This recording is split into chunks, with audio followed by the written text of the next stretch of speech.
Did you hear that? Okay, so welcome everybody to the Green Life Industry Australia Smart Farming webinar, Smart Technologies and Remote Sensing to Improve Nursery Production.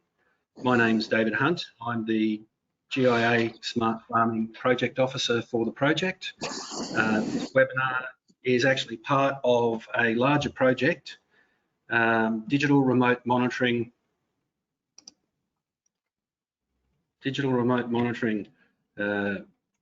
Sorry, I've just had a little bit of a glitch happen there. There we go. No. So this webinar is part of the larger project, Digital Remote Monitoring to Improve Horticulture's Environmental Performance project, which is a Hort Innovation facilitated project in partnership with Applied Horticultural Research, Hitachi Ventara, Fresh Care, Growcom, AusVeg, and the Australian Banana Growers Council, funded under the Australian Government's National Landcare program and Hort Innovations. I am joined. Okay, I am joined here today by. Sorry, the delay is happening.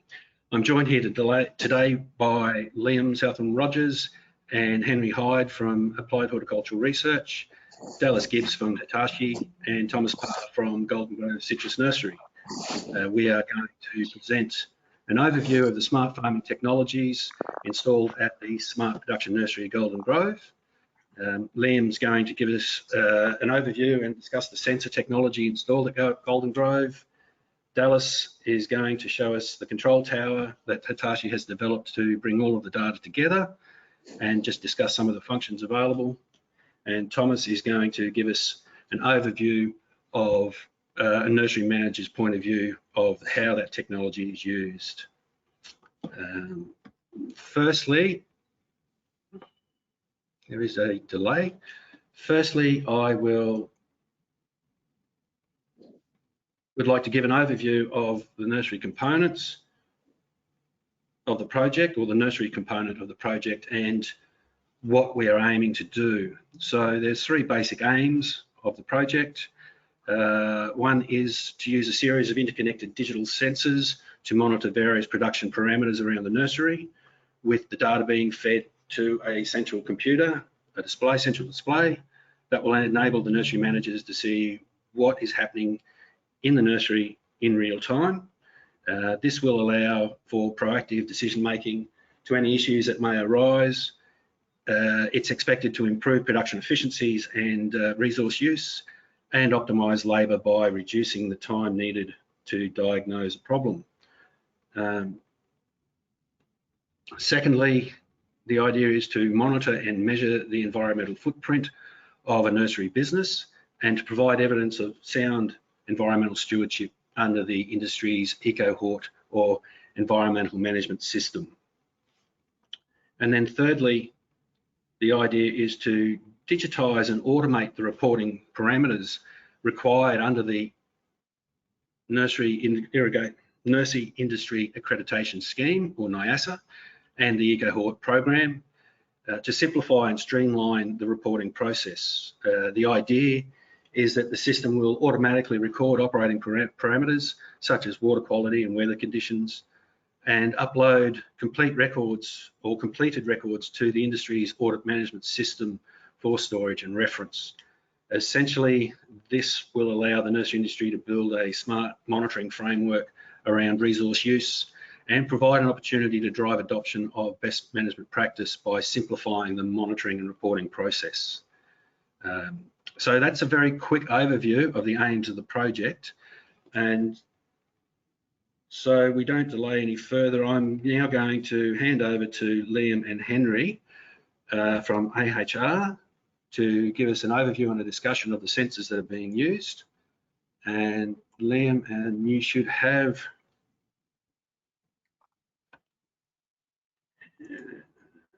there we are, Liam. Thank you, David. So here is a map of Golden Grove Nursery, and we've decided to focus on this net house A at Golden Grove. So all our sensors are installed in this nursery, sub-nursery, and in the dam, which is directly next to sub-nursery A. Important to note, we've got an external drain that runs down the side of the nursery, and we're also monitoring the water quality there. So this is a list of the sensors we have installed at Golden Grove currently. We have a weather station. We have a smartphone and tablet set up, as well as a screen on the wall. A weight-based irrigation system. We have dam monitoring of pH, temperature, depth, and EC. External drain monitoring of just pH and EC. Some pest trap cameras. Leachate monitoring under specific pots. A desktop photometer. And we've also got a few more sensors planned, such as a free chlorine sensor, an irrigation line pressure sensors, and Hitachi is planning to install a track and trace system, which Dallas will go into more detail soon. So I'll run into detail on some of the sensors. So these are some pest trap cameras that we've got set up at Golden Grove. This is a prototype that we have developed. Importantly, it shields the camera from the sprinkler, which was a big concern. When we first tried it out, we were getting water directly onto the camera, which was not very useful. The sticky traps are positioned about 40 centimeters from the camera, which gives you a really quite a good image of the pest trap. So each of these squares is 1 centimeter across, so you can see very, very small insects such as aphids and thrips attached to your sticky fly trap. Also, important consideration is that the camera needs to be adjustable so it can move up and down with the tree canopy height. The cameras are very high quality at 4K and have optical zoom, which is important because the same camera can be used for monitoring a pest trap at a very close range, just 40 centimeters. And they can also be used to monitor the nursery, which I'll show you shortly. These static images will be shared to the Hitachi control tower, which then can be shared on to an IPM specialist. And you can also set up the cameras to email you a picture every day.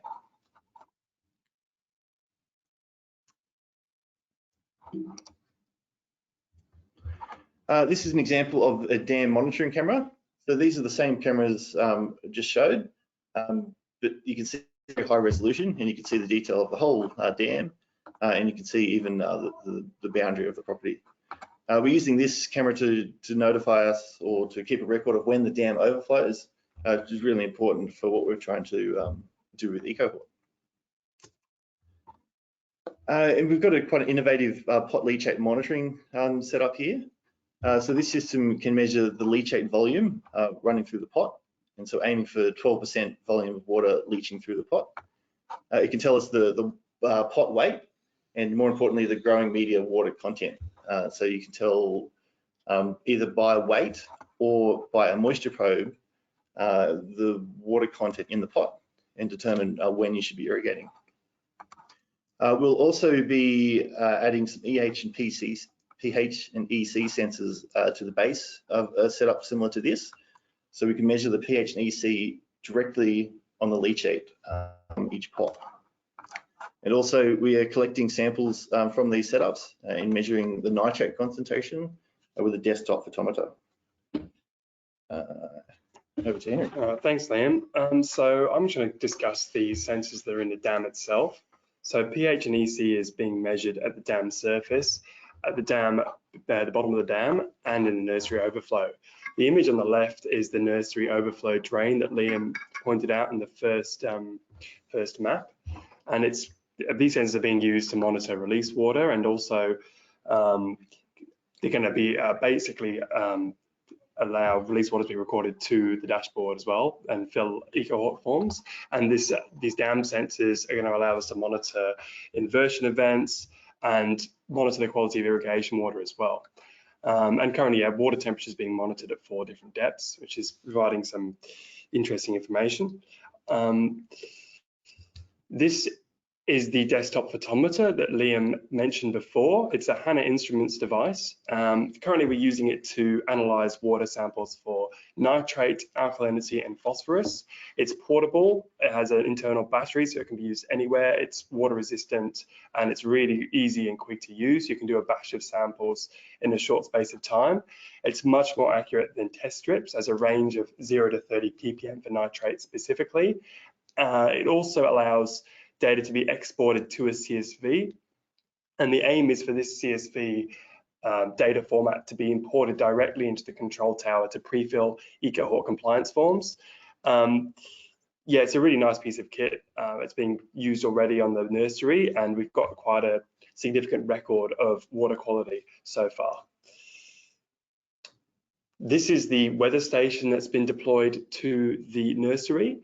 It's currently measuring different parameters, and these are rainfall, wind speed, wind direction, humidity, air temperature, and solar radiation. It's located in the main nursery underneath the shade cloth, and it's providing live data to the dashboard, like very localized, so it's going to be more specific than the local BOM station, and it's being supplemented by BOM forecasts that are going to be displayed on the dashboard as well.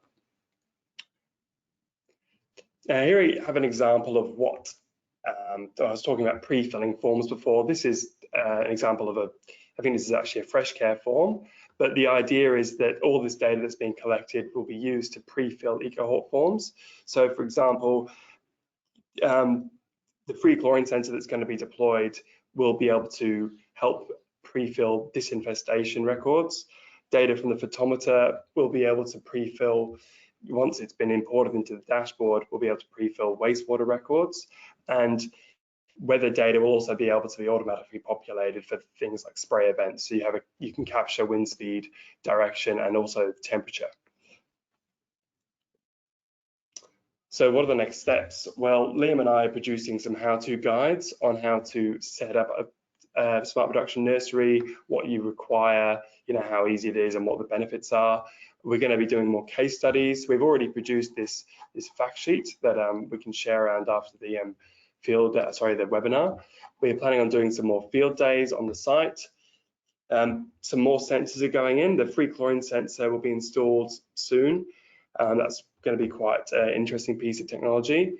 Irrigation system integration. We're going to be installing some pressure transducers to monitor the irrigation system remotely, and also further integration with the EcoHort management system and ongoing site sampling with the.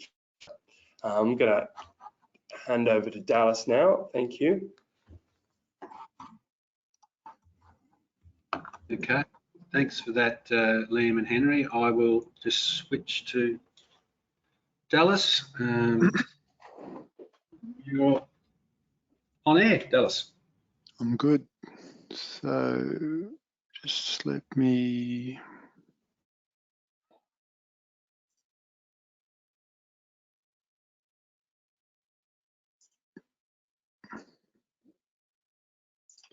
Present.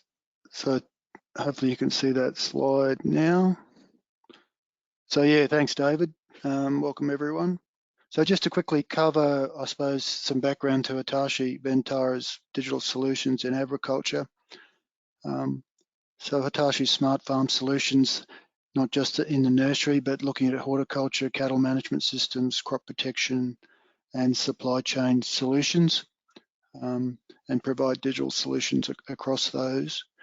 The key aim for Hitachi, but for all digital solutions, to provide advantage for those users, is there are 4 core areas which we're striving to do, and these all relate to the nursery at Golden Grove as well as the other farms which are a part of the project. It's really to provide productivity gains, and we do that through real-time recommendations. We also do short-term planning of the data being captured. We do scenario testing. So what happens if this scenario happens, if you get more rain, or if you irrigate more frequently, or if you put a fertilizer on, what's the impact of those applications or activities? And then obviously process improvement So mapping those changes over time, so you can actually see what's happening over the nursery in history, but then potentially predict what's happening in the future as well. So they're the 4 core areas which we're developing as part of this project. The 3 main thrusts for the horticulture solution and across the nurseries is obviously to provide production solutions, and they may relate to irrigation, crop management, etc. But also supply chain solutions. So if you want to trace the plants that you're shifting from the nursery, to be able to do that. And then going forward, particularly from an outcome from the project point of view, is environmental monitoring at a business level, at the nursery level, but also in a broader scale. How do we go about that in terms of digital solutions? There's 6 key elements which we map across that process. The first one is obviously data capture and integration, whether that's from sensors or manual feed of data. We obviously put that into a data storage and UI, which you'll see in a minute. And we do machine learning analytics of that data and processing of that. That processing allows us to send alerts to the user or to show change. And then in 4 is actually task allocation. So we're getting to a stage now where we can process that data and allocate tasks or predict tasks that need to occur. And then that can happen over 2 ways. You can have just an alert that links to a particular task, or this task is coming up. In the future, potentially, and certainly what we're trying to do at Golden Grove is automate that process or semi-automate it. So to link, as an example, the irrigation system to the Dream 2 irrigation controller.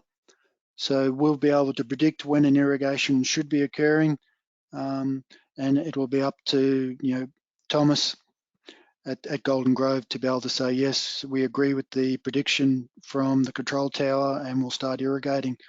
And if we want to go that step further, and he's happy with the prediction tool, is to actually fully automate it, so he doesn't actually have to turn on the irrigation controller or turn it off. It's fully automated. And then the final stage is the tracking operations, whether that's through the nursery, and I'll show an example of the banana farm on the slide of how we're tracking our activities across the farm. And then as Liam and Henry mentioned, full automation of compliance, whether that's fresh care or otherwise, or Hort 360. So the aim of the control tower is data insights initially, but we have to be able to provide actionable insights, whether that's at a business level, and then full automation are the 3 core components. And we've certainly found across the farm this compliance and auditing, whether that's through fresh care or otherwise, is significant cost to a business. And if we can automate that process, it's particularly a high value proposition. So just to show you the nursery, just very quickly, before I show you the control tower. Irrigation management. So what we've established is, as Henry and Liam said, is we've established a couple of sensors across the nursery and sub-nurseries to be able to monitor the movement of water throughout the pot and to monitor that water use from the plants itself. And there are a couple of examples of the UIs. So very simple explanatory UIs to see where your water's tracking across the nursery. Then we use some advanced predictive analytics to be able to map what's going to happen in the future, whether that future is 1 day or the current day, the 1 day, 3 or 5 days going forward, is just to try to predict what's going to happen in the future. Link that to weather predictions, link that to your irrigation strategy so you can understand how your water strategy is working across the nursery. From a fertigation point of view, we've also implemented the capacity to monitor EC in pots. So you can see how the quality or the salinity level in your pots is changing over time as you fertigate. This is an example here where we can see And again, this is from Golden Grove's data. We can see here the blue line is the irrigation. We can see the increase in EC or salinity in the pot is actually increasing. And then there's been a decision to irrigate without fertigation, so it's dropped it down. And you can see the impact here of an example of high quality water or a rainfall event has dropped the salinity out of the pots. And that allows Golden Grove to increase their fertigation again.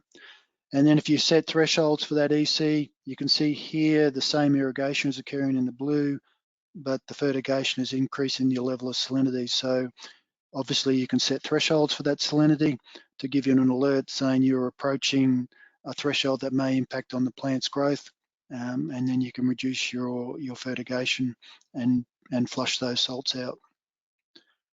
In terms of that leaching, it's obviously important to monitor that leachate, not only from watching salinity or EC, reducing the EC concentration in a pot, but also in irrigation management. So we've developed some simple UIs to indicate the percentage of leachates that's occurring.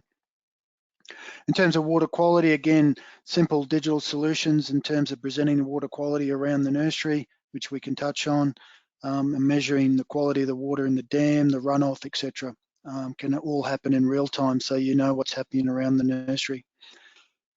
The key thing for an operator is to be able to set your own threshold. So it's completely customizable in terms of the thresholds which you're setting and the alerts and the alert system. So you can adjust those as you wish, and that would be important depending on what nursery plants you're actually growing over time.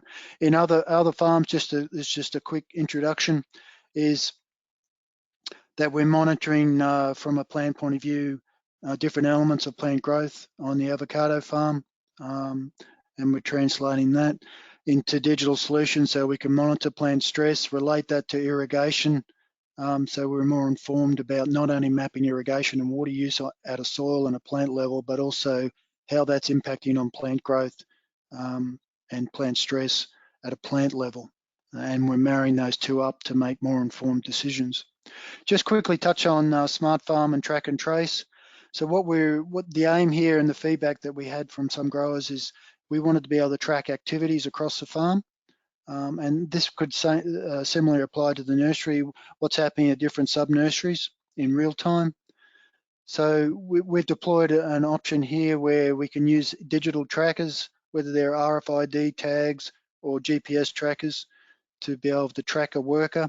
We can allocate work tasks to that worker or remotely through a system deployed called Back Paddock, so that we can enter in and set a task allocation for an individual worker, and then you can monitor that in real time. The key thing, advantage there is if they're putting out a fertilizer or doing a particular activity, a pesticide, that can be, once that activity is completed, they just hit complete on their iPad or the app, and it automatically populates the BMPs or Fresh Care Hort 360 tables. So that's fully automated, which has been a big attraction to the growers. This is an example how we're tracking activities right down to a bunch level, tracking those bananas all the way through to the packing shed. Once it's in the, this is the tracking of a vehicle across a farm, which we can do in real time. And then obviously once it's in, the next step, which we're deploying at the moment, is to be able to track cartons. So from a nursery, you would be able to track your plants as they're shipped out to your growers. So that's an example of tracking vehicles. We're tracking those vehicles in terms of those bananas all the way down the East Coast. We're measuring the quality of those bananas in the context of the change of environment of that container along that journey. So just to quickly switch to the UI to show you in real time. So this is, and Thomas might go through some of this. This is Golden Grove's nursery, and we can see here the sub nurseries are lit up in terms of green. We can show that on a satellite map to put it in perspective. Similar diagram to what Liam showed. So we're monitoring these sub-nurseries. At a nursery level, we're monitoring in real time the weather environment and the 7-day prediction. And what we're showing here is the quality of the water across the nursery in terms of dam salinity. You can see that it's rising here. So again, you can set thresholds to understand what that water quality is from the dam. If you want to, once you set that threshold, you may want to change the source or marry up that with different other water sources, etc. We can monitor the runoff and the water quality of the runoff in real time, so you can understand what's coming off the nursery in real time in terms of water quality. In terms of the UI, you have different settings across here, which again can all be adjusted. You can go to individual sub-nurseries, etc., and see what's happening at a sub-nursery level. Just to show you that, here we have, we're on sub-nursery A22, and the UIs are the same, they're consistent. So we've locked down here to an individual nursery. So these alerts up here are for that individual sub-nursery. So we have potential 2 alerts for irrigation with the sub-nursery at the moment. We go down, here's the simple UI to monitoring irrigation, the dial. And we have a couple of functionalities here in terms of prediction tool.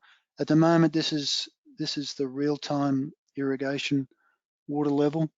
And then we've got the prediction for the end of the day, 1 day's time and 3 days time. So when Thomas is looking at it now, he would say, okay, in 3 days time, I'm below where I should be. I'm in deficit for the thresholds that I've set. The advantage is that you can set your irrigation strategy, and you can soil moisture with irrigation. So if you're irrigating 20 mils per the pot or whatever the irrigation strategy is, you can click on that and you can say, okay, this is my planned irrigation strategy. And you can see here that without the irrigation, which was showing into deficit, with the planned irrigation, you would, you're predicted to be within the threshold or in optimum, in the good range for water in the pots. So to show you that, this is the UI that again we showed before in the slides. We see here that we're approaching an irrigation strategy, the deficit, which is the red. So we would predict, Thomas will irrigate in later today, I'd assume, as this pattern here will show. This is showing the rainfall events, 6 mils of rain a couple of days ago. Just to show you, and there's a lot to show you, but just to show you an example, this is the irrigation in the pot, or the water moisture movement in the pot in real time. We have 2 sensors in individual pots. We have one at 10 centimeters and 20 centimeters in the pot, when we can see what's happening at depth, as well as at the top of the pot, see whether the top of the pot is drying out in real time. EC of the pots, we can track EC and soil moisture and to see what's happening actually in the EC as we discussed before. In terms of weight, this is we can actually measure the weight of the pots, so you can see here how it's marrying very well with the soil moisture. And in terms of leachate, which is you wanted to monitor the amount of leachate coming out the bottom of the pots. So this is the UI, this yellow line now is the leachate. So we can see here that, we've irrigated and we've got a leaching event, and then it's dropped down. And then there was some rainfall, that we had, and there's some leaching, and it's dropped down. And again, there was a major leaching event here that occurred, and that's showing it in millimeters. So the other thing which I'll just quickly show you is the track and trace elements. So this is moving to the banana farm. So this is in real time, the UI for the banana farm up at Innisfail. Just to quickly show you. So these are the individual activities. where we're monitoring, in this case, bell injection. So we know here that Luke Ball is an employee. He's actually out there bell injecting yesterday in this field. And these are the actual locations where he has injected the field, which is what the grower wanted to know. He wanted to track which plants were being injected with the chemical from a bell injection point of view. That improves his farm operation. It's already said that potentially, particularly on new fields, he's improved his farm productivity or field operations by up to 75% for particular activities just by tracking those activities. We can record those activities in real time. So from an activity point of view, you can track particular activities, or you can track a particular employee and see what activities they're doing. So in this case here, we're tracking, bell injection. There's 361 bell injections across different blocks in the field, or in your case, different sub-nurseries for particular activities. And then we've presented those as a percentage. In terms of the grower here, he's 668 for that date range of bell injections, which represents 2% of the farm. So he knows in real time how much of the farm has been bell injected for that date range. And then we present that visually as well. So, David, I think that's enough for the control tower, and appreciate any for Thomas to hand over for comments from his end.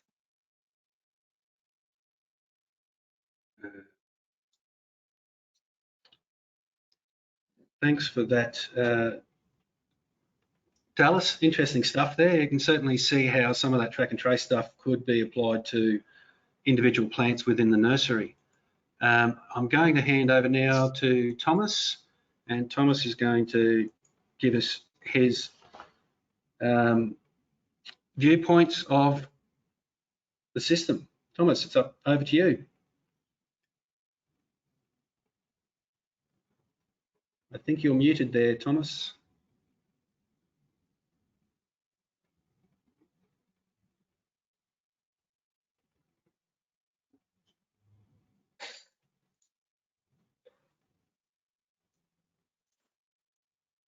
I don't know what's happened here. Am I still muted? Yep. Yep, we can hear you now. I think everyone's muted now. Have I got we can hear you now. Okay, cool. Sorry. So thank you very much, everyone that's been before me. So firstly, I'd just like to touch on the fact that the project has really helped us. Like most of this data we were collecting already, but it was manual, so it was very labor intensive, and it's basically within 24 hours it's out of date. So the project's really helped us streamline our decision making within the nursery, and as well as collect additional data that up until that point we weren't able to collect. Things like the sensors within the pots telling us how dry that pot is, so that's helping us make decisions as far as when we should be watering in that optimum window to keep the plants as happy as possible, as well as how much water we can or should apply. Already we're learning that we're probably irrigating too long. It's just running out the bottom of, far too much is running out the bottom of the pot. So we're already adapting our irrigation strategy to counteract that sort of thinking. Thank you to the data. I mean, we can look at this data daily, hourly, within 15 minutes even to make those decisions. So beforehand, where we had one staff member perhaps spending half a day, 2 times a week collecting this data just for it to be out of date after one single rain event, we can now at the simple click of a button view that data as it's presented basically. It's also helping us immensely with our forecasting and our planning. I think we discussed earlier the fact that this nursery presented on the screen would be watered. I think Dallas said this afternoon. That is 100% correct. It is down for irrigation this afternoon. It was sprayed yesterday, so we're just waiting for our 24 hours to elapse before we look at irrigating that nursery. We've also had some very interesting finds with the desktop photometer measuring things that we weren't previously measuring. So no one actually touched on it. You did see images of our dam. However, our water source comes from 2 points, one of which is that dam, the other is town water. and we blend our water depending on the condition of our dam water to try and come up with a blend, the best possible blend for our trees. So we actually get a lot of variation in water hardness from our town water supply. So it rises and falls quite dramatically, which is very surprising. On site here, we actually run a large ion filter, which obviously softens that water back down to an acceptable level. So yeah, there's definitely been a lot of new interesting finds just from the project and the additional resources available to us. The biggest, one of the largest things by far is definitely the record keeping. As I said, this data is available to artists to touch of a finger, so the record keeping side of things, once again, was manual, and we relied on somebody filling out a piece of paper in the field and then moving along to someone in the office who's then entering that into either Excel or database, where now it's simple, couple of clicks, and we've got that in an Excel sheet that's very easily exportable to fill out forms. And the progression of this project, it looks like it's going to be very easy to export onto the portals that are required for whichever facility we're using, whether that be Fresh Care or Eco Hort. And then I guess a very handy one is, a lot of people in nurseries know that it's a very labor intensive pastime, I guess. So the ability to remote manage the nursery, so you don't have to be on site to make sure that everything's going the way it should be. You don't have to pick up a tree to find out if it's dry, or have a look around to see if you're behind the ball or not. That information's been displayed globally. So for instance, we could be on holidays at the moment and keeping an eye on the nursery. So very, very happy with the progression of this project so far. I think that's all I've got, David.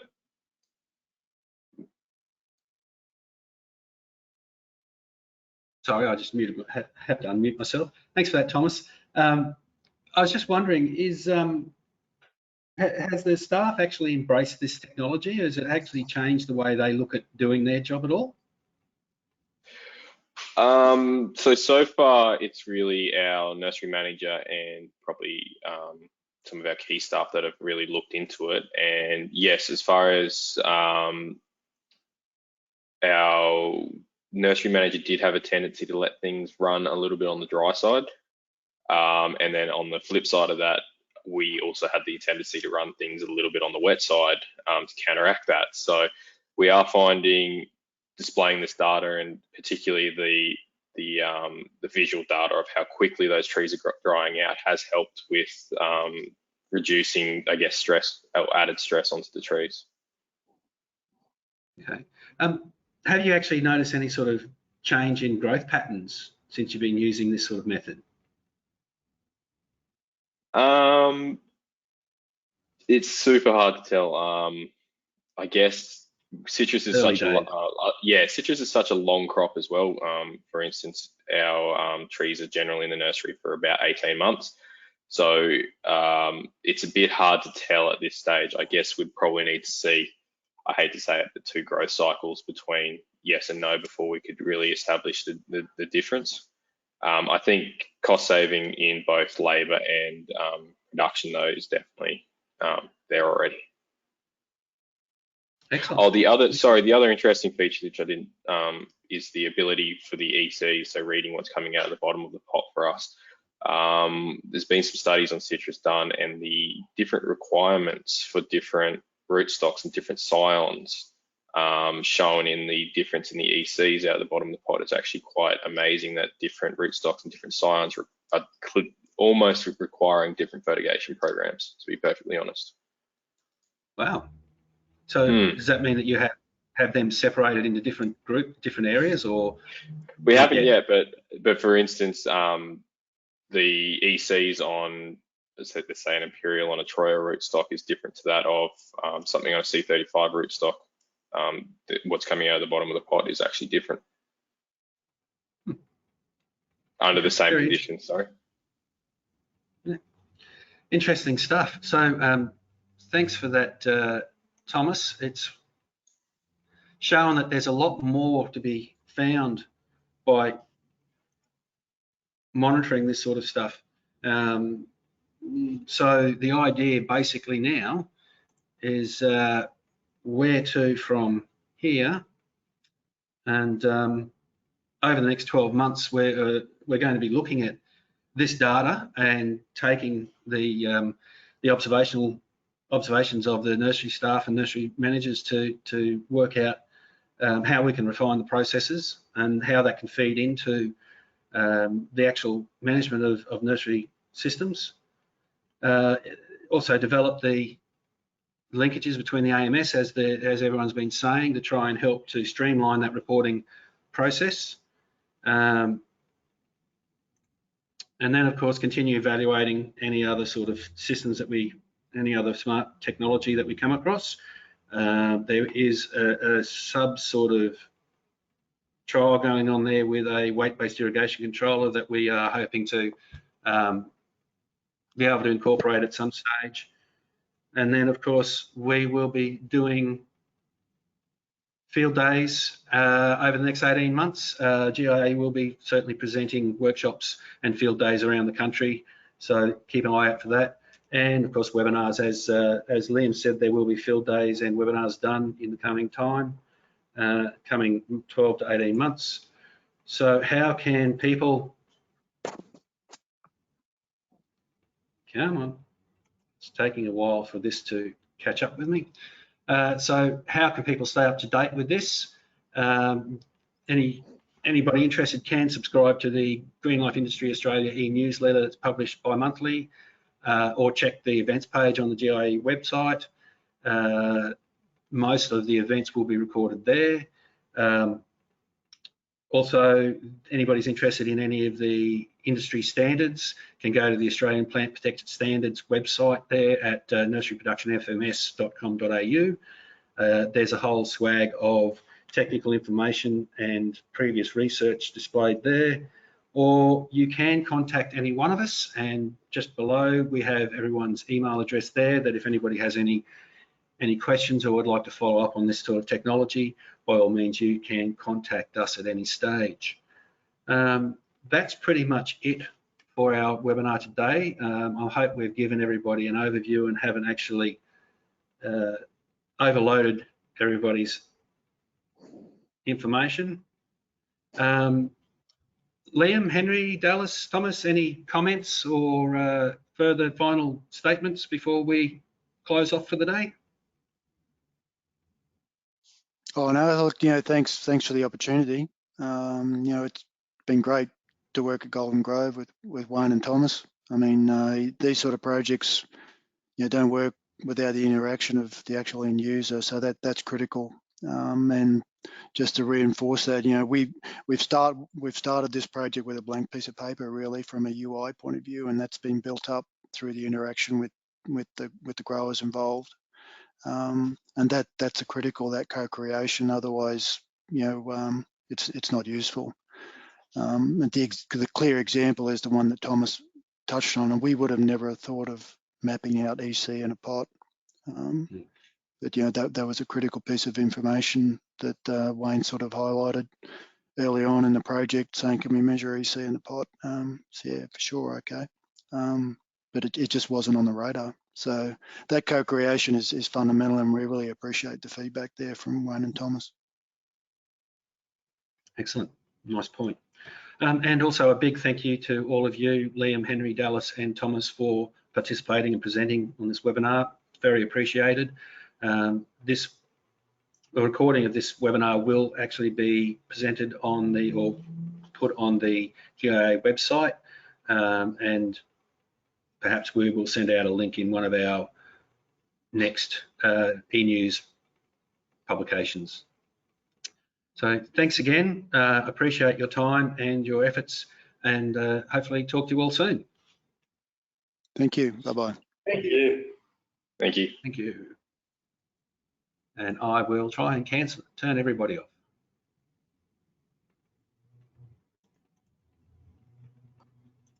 Thomas is gone. Yep, end of webinar.